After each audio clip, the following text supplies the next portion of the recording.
कलाहांडी जिला कलामुंडा ब्लॉक अंतर्गत कलामुंडा ग्राम पंचायत कलामुंडा बस्ती ठारे सरपंच स्वर्णलता साहूंक सभापतित्व रे पंचायत स्तरीय आम ओडिशा नवीन ओडिशा सचेतनता शिविर रविवार अनुष्ठित होई जायछि।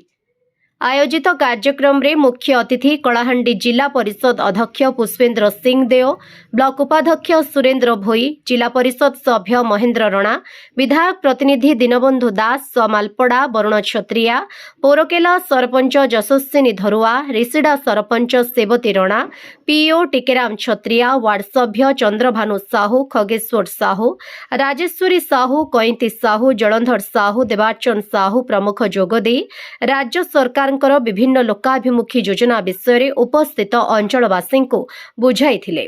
अन्यमानंक मध्यरे आईसीडीएस सुपरभाइजर गीता हरिजन, उद्यान विभाग ओभरसियर लिली पंडा निज निज विभाग पक्षरु सरकारी सहायता उपरे जनसाधारण को सचेतन करथिले।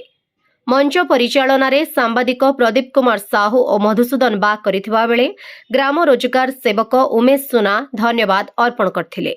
एथिरे सांस्कृतिक कार्यक्रम दर्शकों मन को मोहिथिला। कलाहांडीरू क्षमासागर साहू को रिपोर्ट, ओडिशा हाइलाइट समाचार।